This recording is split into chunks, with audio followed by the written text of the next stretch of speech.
Okay, sige po. Mag-umpisa na tayo. Ayun. Okay, start na. Ready na po tayo? Opo. Ready na po. Okay. So, ito po yung karugtong po ng ating pong lesson nung nakaraan. Ano po sa ating Education and Livelihood Committee, Web Design and Development. Ito na po yung pag-uumpisa ng Module 1. Start building a website without coding. So, ito yung nagiging laman ng ating module nung nakaraan na talakay na natin to. Ano po? At yun nga po, ang website requirements, setup natin, yun, meron tayong introduction, natalakay na natin yan. Website creation or checklist, pre-web hosting and pre-domain. Ano po? And then WordPress installation and basic setup. So, nung nakaraan, ang goal natin, sinabi ko, photography. No? Photography ngayon, may kaunting pagbabago. Gagawin natin siyang e-commerce. Mamaya ipapaliwanag ko kung bakit po tayo e-commerce na yung gagawin natin, no? So, yan. Web page design para sa mga nakaraan na naka-attend. Recap na lang to. At alam nyo na to, natalakay na natin to dati. Ayun. What is WordPress? Dito sa WordPress na introduction, ang hindi ko lang dito gaano na-emphasize yung content management system. Ano ba tong CMS? Itong CMS po ay karugtong po natin to sa introduction po natin, no? Ay kumbaga sa isang bag, yung word itself niya, content management system. Isang bag o isang attache case, ano, meron po dong lamang mga envelope. At sa loob ng envelope, meron pong laman ng mga folders. Tama po ba? Maraming folders. Or sa isang attache case, maraming folders. Maraming sa loob ng folder, meron sa loob ng envelope, merong mga folders. And then sa loob ng mga folders, merong bond paper. So ganun din po sa website o dito sa content management system. Ano? Minamanage niya lahat ng mga files natin sa iisang lalagyan. So yun po yung advantage ng WordPress. Malinaw po ba yung content management system? Okay po. Okay. Sige. So, lalagpasan na natin yan kasi natalakay na namin yan nung nakaraan. So, isa pa ito sa recap, no? Yung WordPress, sabi nga natin, free siya. At ang idadagdag ko na lang dito, ang WordPress ay safe and secured. No? Pero depende po yon kung saan kayo mag-host o kung saan nyo ilalagay yung inyong website. Ano po? O yung inyong bahay. No? At si WordPress po ay ginagamit po ni Facebook para sa kanyang mga blogs. Ang WordPress po, sa market share, meron siyang 58.8% na po na market share. Kaya ganun ka-popular itong si WordPress. At ito po talaga ang nire-recommend namin gamitin o lalo na ng mga vloggers. No? Yan po yung nire-recommend nilang gamitin. So, kasama pa rin sa introduction natin ay yung meron tayong dalawang klase ng WordPress. Merong WordPress.com, WordPress.org. Okay, ano yung difference sa dalawa na yan? So, si .com, limited lang yung themes. So, nakaraan, binanggit ko na rin sa inyo yung themes. Limited lang din yung plugins, so yung sinasabi kong saksakan o yung pwede nyong ilagay. Limited lang din yung storage, no, na pwede nyong gamitin. At usually yung .com, meron siyang mga ads. May makikita kayong gumugulo-gulo doon sa website ninyo. Ano? Na ads yun. Yan. Kaya binigay na libre si .com kasi nga meron pumapasok na mga ads. So syempre ayaw natin ng ganun may mga ads sa ating website. No? Unless na lang na tayo isang affiliate ng ads na yun. No? And then, little or no technical control. Hindi natin siya makokontrol kasi ang may control noon mismong si WordPress unless nababayaran po natin sila. So ang gagamitin natin si .org. Kaya huwag kayong malilito, no? Meron dalawang klase ng WordPress, si WordPress.com at si WordPress.org. So ito na yung sinasabi ko, yung advantage ng lahat ng sa atin. Full theme customization, all plugins are allowed. Yan, storage is various. Kumbaga, sa storage, depende kung saan ka mag-host, kung ilan kalaki, gaano kalaki yung ibibigay nila sa inyo. Yon. And then, pwede kang gumawa ng sarili mong ads. Hindi kagaya dito kay .com, sila yung magbibigay ng ads. Dito sa .org, tayo yung pwedeng gumawa ng ads. No? Tapos, meron tayong full control sa database tsaka files. So, yun ang gustong-gusto kasi ng mga programmer, yung mga nagko-coding. So, dito kayang-kaya rin natin gawin yun. So, kung malawak na yung kaalaman mo tungkol dito sa WordPress, so para ka na rin programmer, no? Para ka na rin programmer o web designer, web developer, no? Parang kagaya mo na yung mga nag-aral ng HTML, nag-aral ng Java, yan, ng CSS, yan, parang ganun na yung level mo. Pero ikaw, ang ginamit mo, drag and drop, no? Drag and drop ang ginamit mong sistema ng pagpo-program o pagde-design. Okay? Nakasunod po tayo? Okay nga po ulit. Okay po ulit. Kung nakakasunod. Naintindihan na po. Ayun. Sige. Tuloy ako, no? And then, ito po nga yung kagaya ng sample nung nakaraan natin. Ayan. Ayan po yung mga teams.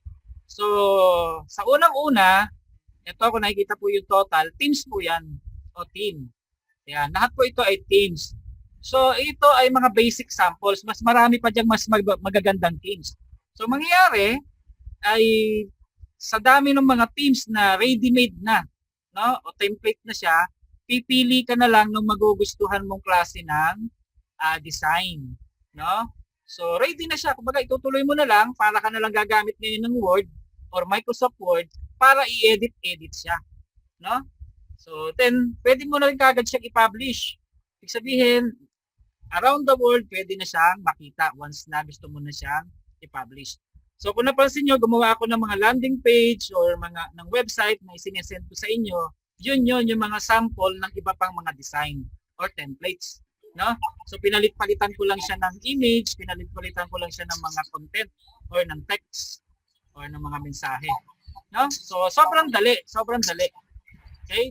Ang medyo nakikita kong komplikado lang dito ng konti, yung pagsisetup.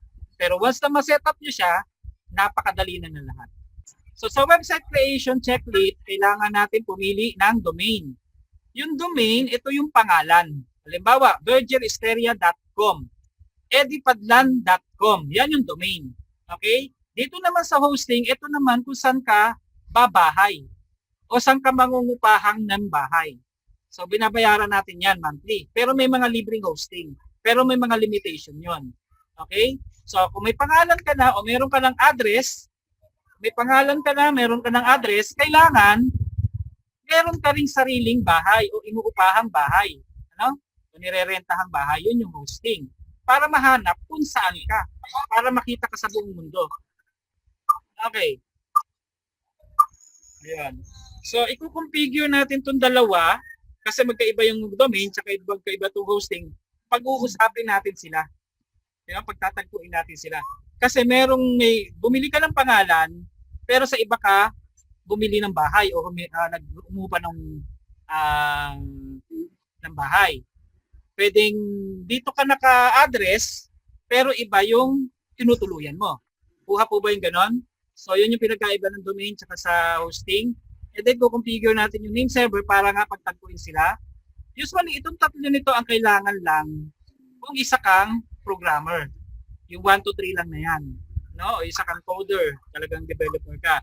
Pero since gagamit tayo ng WordPress, kailangan natin yung pang-apat hanggang pang-pito. Itong si WordPress, upload tayo ng WordPress, mamimili tayo ng themes para hindi na tayo mag-layout and design, mamimili na lang tayo. Kailangan natin ng plugins para isasaksak natin kung ano lang yung kailangan natin. For example, kailangan natin ng e-commerce. Yan.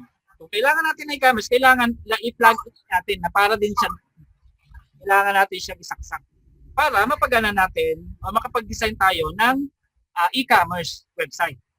Ano pa mga sample? Membership. Yan. Gusto mo, halimbawa, isang coach, isang kang teacher, o meron kang mga content na gusto mo ibenta.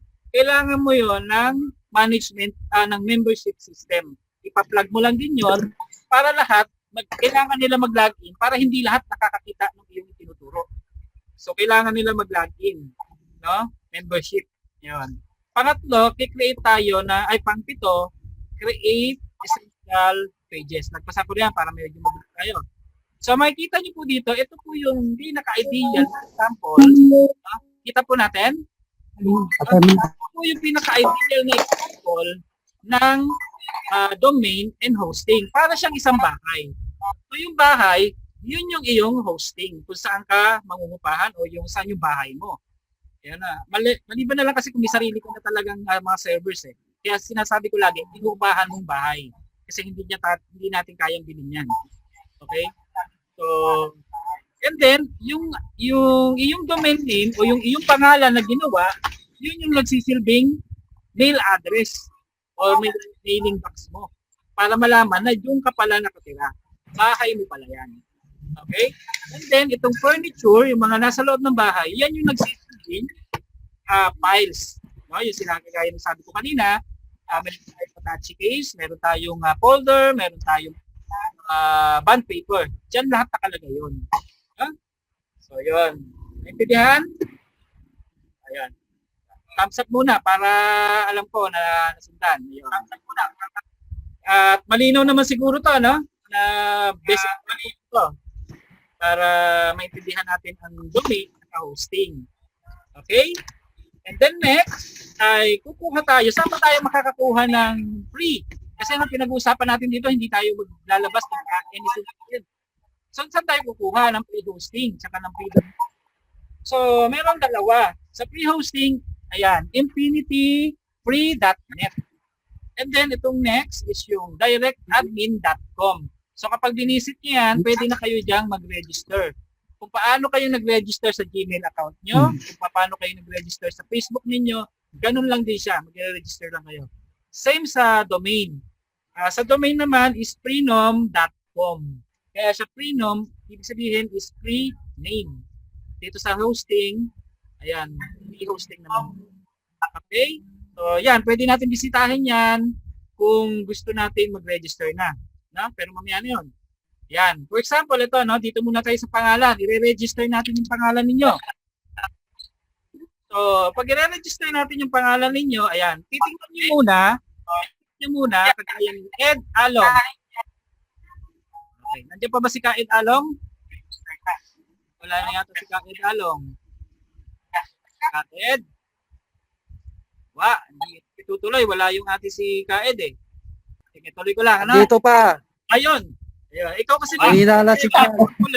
Pinigay ko kasing best example. So, edalong.com. Check nyo kung available ba.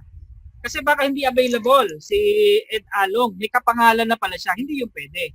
So, ang gagawin mo, mag-iiba ka ng apelido. Kung meron ng edalong.com, yun. May kapangalan ka na, dapat Eko. ka ng apelido. edalong.ph or pwede kaya pag meron na rin nun, edalong.net. Yung mga walang kaparehas na spelling. Okay? Kasi pwede may kapangalan ka. Okay? After nyan, yun. Register ka, register nyo, nakapag-sign up ka na, ayan, pwede ka na mag-register ng name mo. Yan yung makikita nyo yung susunod na screen. So sa domain, hihingin lang po naman yung ating details ni Freenom. Huwag kayong mag-alala, trusted naman yung website na yan. And then, for example po, kagaya ng ginawa ko, merong edalong.com. FODACAEC. Lahat po yan ay free. Kakayong babayaran. So, kaya lang, hindi siya yung tinatawag na primary domain. Ang mga primary domain, sila yung .com, sila yung .com.ph. So ito, hindi ito masyadong primary name. Hindi siya kilala. Kumbaga, hindi siya tanyag na apelyido. Okay? Then next, ito na. Nakagawa na ako ng maraming domain name. Ayan, usually yan yung pinapadala ko sa inyo. No? Na-register ko na. Okay, ganyan lang makikita nyo sa dashboard nyo sa Freenom. Okay, next is dito na tayo sa hosting para mabilis tayo. Sa hosting naman, ito na kung saan ka mangungupahan. Saan ka mangungupahang bahay. Anong bahay? Studio type ba yan? Hotel ba yan? Diba? Mga ganon. O maliit lang ba yan na ano. So, syempre, bawat Pag maganda yung bahay na upahan, mas mahal. Ha? So, yan. O-order ka lang naman ka directadmin.com. Okay? So, pag order mo yan, ayan, ang kailangan lang din dyan, hindi kagaya ng ginawa din natin, ibigay lang natin mga information, and then, i-access natin yung cPanel para malaman natin kung ano ba yung kanyang name server. So, for example, DNS2, yan lang alas na kinukuha natin. Para malaman natin, saan ba yung address ng bahay na yun o yung isang lugar. No? Yan yung hosting natin. No? And then, tandaan natin, parehas siya, hosting sa kasi domain, may hihingi yan ng confirmation sa ating email. Okay? So, pag kinonfirm natin, ayun, registered na tayo. Pwede nyo nang palitan yung password, ayan, para protected kayo. Ayan. So, pagkatapos na confirm sa email ninyo, kung ano yung ginamit ninyo, yan. Pagbalik nyo dito sa admin o sa direct admin, pwede na tayong gumawa ng license. Kagaya ko, hindi ko pa yung license ko. Kasi may yan. Okay? So, ang tagandaan dito kay direct admin, libre siya, pero good for 2 months. No? Hindi kagaya nung isa na binigay ko example, si lifetime siya. Kaya lang, sobrang bagal naman. No? Hindi siya advisable para gawin siyang pang-vlog. Kumbaga for learning purpose. No? Hindi kagaya dito kay direct admin, mabilis siya pero limited siya sa 60 days. No? Okay. Next. Kapag pinasok natin yung loob ni hosting, ito na yung loob ng cPanel. Ito na yung cPanel. Ayan na. Diyan na natin i-set up yung domain name, subdomain. Ayan. Ayan. Bilisan ko na rin ulit. Diyan na natin siya ma-secure. Kailangan ng SSL. Ayan. Para hindi tayo nahahack. Okay? So ngayon, babalik tayo dito kay Freenom para dahil nalaman na natin kung ano yung pangalan ng ating hosting, babalik ngayon tayo dito kay Freenom para mag-usap na sila. Ito ang address ko, ito ang bahay ko. Parang ganon. So ibibigay natin sa kanya yung address ng bahay or yung name server. Okay? Once na mag-connect na sila, ayan. Naalala nyo yung kanina? Teka, yun, magtatanong na ako ulit. Okay. Nakita niyo yung example ko kanina, di ba? Bahay siya. Ayun. So, dapat magkaroon ng address yung bahay mo. Ang hirap namang hanapin ng bahay mo kung wala kang pangalan. Wala kang address. No? Kailangan alam namin yung address. At ang hirap namang hanapin ng bahay, hindi mo naman alam kung sino may-ari. No? So, parang ganon. Yun lang yun. Para lang sila magpanagpo. No? Yun ang isi-set up namin. Yun lang sa palagay ko, yung pinaka magiging mahirap para sa part ninyo na nagbago pa lang, yung pagsiset up. Pero pagkatapos nun, wala na. Design na tayo. Para na lang yung Word. So, kailangan nyo yan kasi maintindihan. Yan yung pinaka-basic. Paano natin siyang isi-set up. So, isa lang mahirap yan, pero pag paulit-ulit na natin ginagawa, napakadali na lang yan. Parang 1, 2, 3 na lang yan. Dahil domain, database, and then domain name. So, ganun. 1, 2, 3 na lang yan. So, mahirap lang yan sa umpisa. Okay? Lahat naman ng bagay. Okay. Ayan. Question. Unmute ko kayo, no? Question? Gusto ko dito tanongin talaga si ano eh. May question daw din. Ayan. Si Elizabeth Claire. May question ka? Wala naman. Okay. Sino to si Marvel? Parang ang dilim. Sobrang may dilim si question. Marvel? Marvel? Hello? Ang dilim Hello mo- po. Purok mo yata Opo. yan, bro. Ito. Sino Marvel? Sorry hindi ko kasi makita yung mukha niya eh. Anak mo ni Ka Evelyn po. Evelyn. Anong ni ka, Evelyn? Tende po. Siya pala. Ang dilim kasi hindi ko siya makita. Dilim kasi. Okay, next. Madilim po kasi yung camera ng laptop. Madilim. Okay. Okay, Nox. Yan. So, siyempre, hindi naman tayo masyado magtatanong, no? Kasi limited yung nga yung oras natin. Kaya tutuloy ko na. So, yon. So, napag-aralan natin yung dashboard and panel o cPanels. Tandaan po natin to, yung W, siya po yung WordPress. Pag nakapasok na tayo sa dashboard, una natin hahanapin si WordPress. At itong si WordPress nito, inano ko lang, sinum ko lang siya.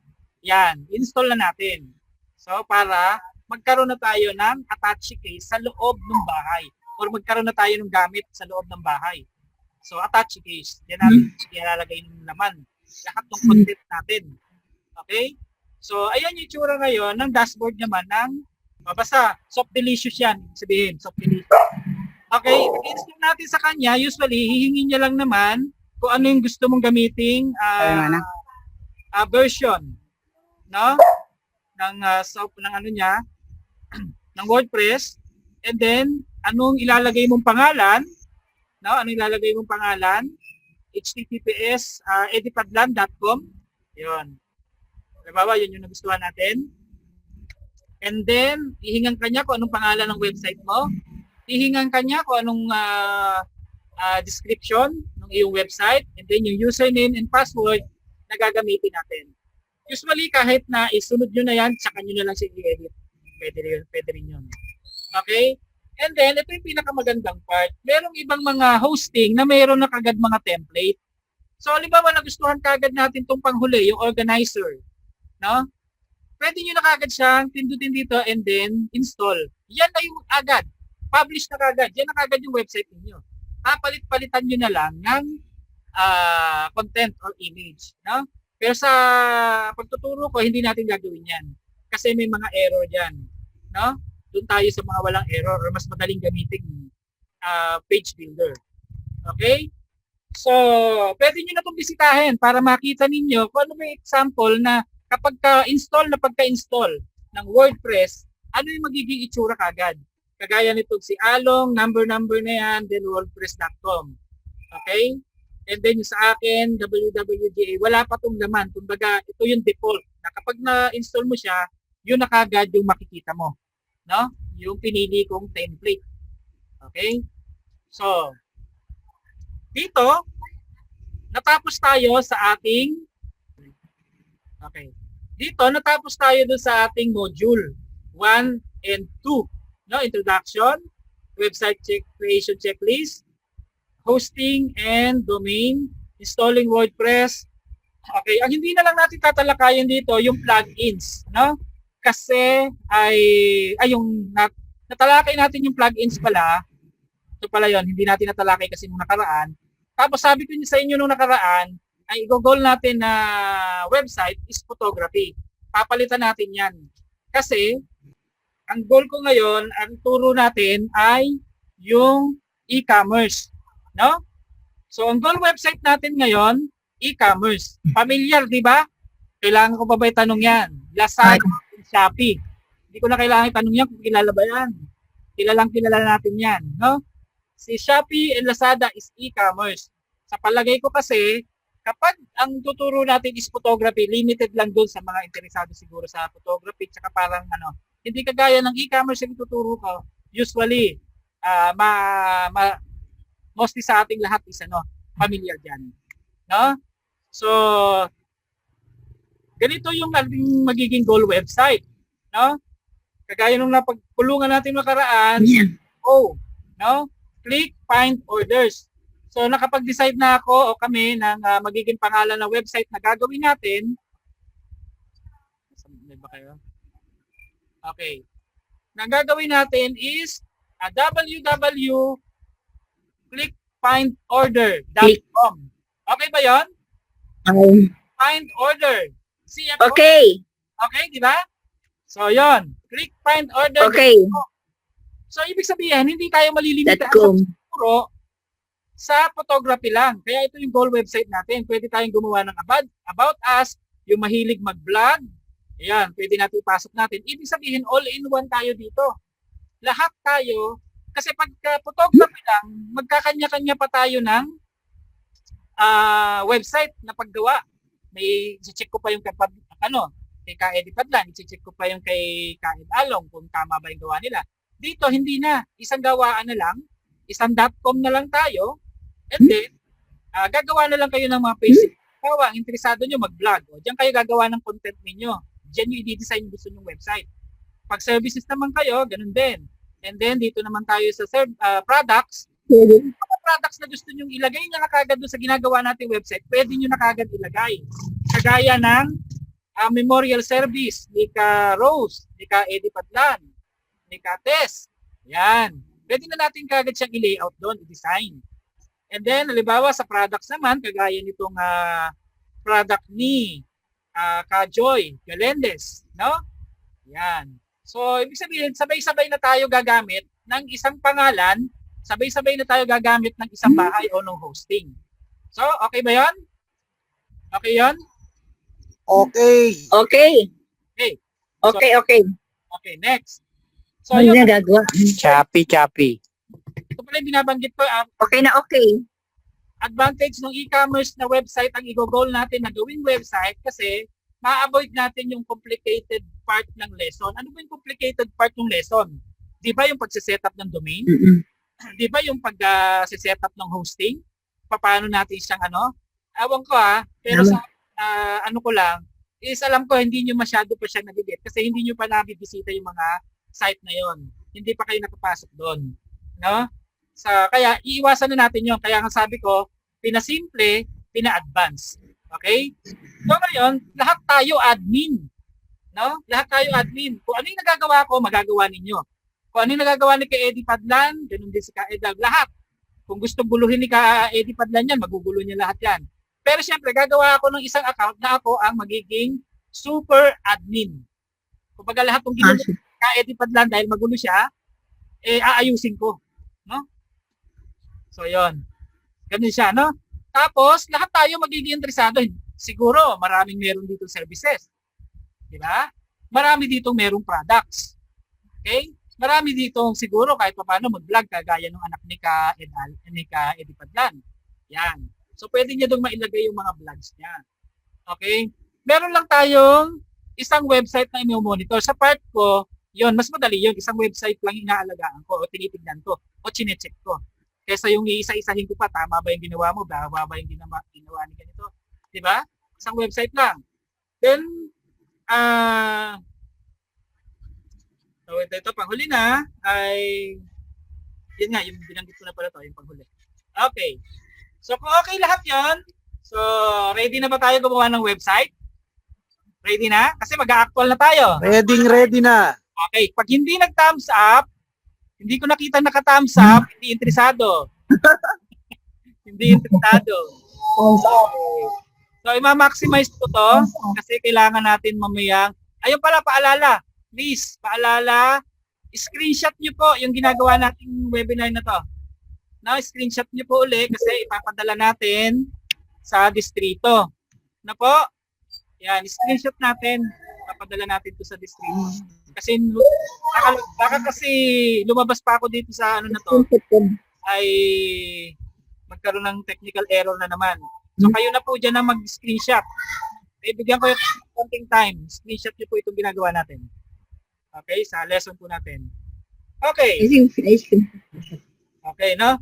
So kung okay sa inyo na makikinabang tayong lahat, natututo na tayo, okay, makikinabang pa tayo dito sa website na gagawin natin. Kasi ito na po yung pwede natin gawing ding pagpo-promote ng ating mga products. Ano po, ng ating mga services. No? Ng ating vlogs. Okay. So, tayo ang may-ari ng clickfindorder.com na yan. Hintayin lang po natin kasi may pinag-usapan pa kami ni Ka Ed Along regarding dun sa bibili nating hosting tsaka domain. No? Kasi pag sinabi ko nga libre, limited yung magagawa natin doon. Okay? Yun yung kasi libre nga siya eh. Sobrang limited yung magagawa natin doon. Hindi natin ito magagawang e-commerce. Okay? Pero makakagawa na kayo doon ng website sa libreng domain tsaka libreng hosting. Okay? Pero since lahat tayo dito papasok, lahat tayo may-ari ng domain name nito or ng website nito, kailangan natin ng mas advanced na name at mag-advance o premium name at mas advanced na hosting para makater niya kung ano yung mga kailangan natin. Ito na nga yung number 1, yung plugins natin na e-commerce. Okay? So, hintayin lang po natin yan. So, kung magiging interesado kayo dyan sa clickfindorders.com natin at gusto nyo tong website na gagawin natin para ma-promote yung mga products and services natin, no? At the same time, natututo tayo, invited po kayo sa susunod po nating webinar. Po? At sa webinar po na yan, sana mas marami pa tayong ma-invite.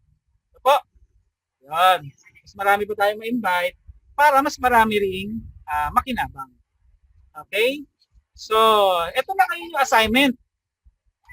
Assignment natin, for learning purposes, no, mag-register tayo dito kay directadmin.com. Mag-register kayo dyan para lang naiintindihan talaga natin kung ano ba yung mga pinagsasabi ko dito. Ano ba yung tinuturo ko dito.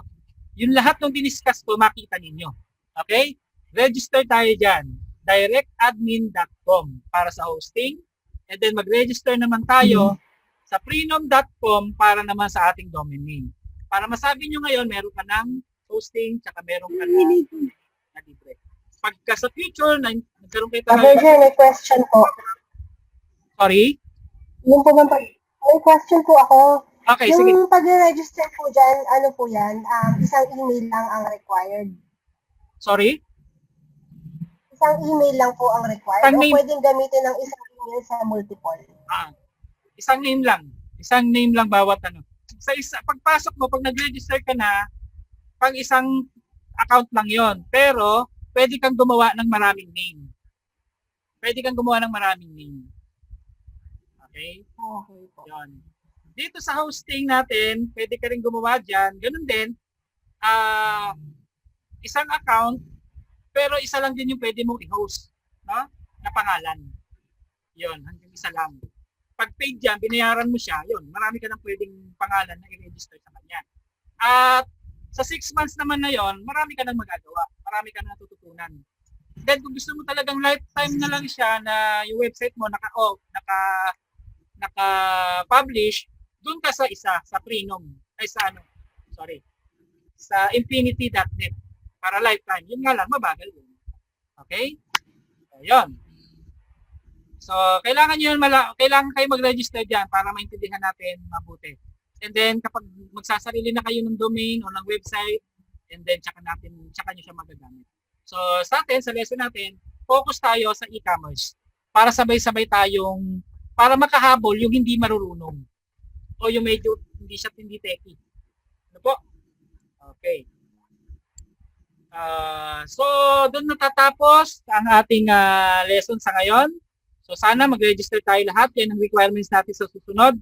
At yung makakapag-register dyan sa mga hosting at name na yan, sila din yung makakapasok doon sa igagawin nating e-commerce website.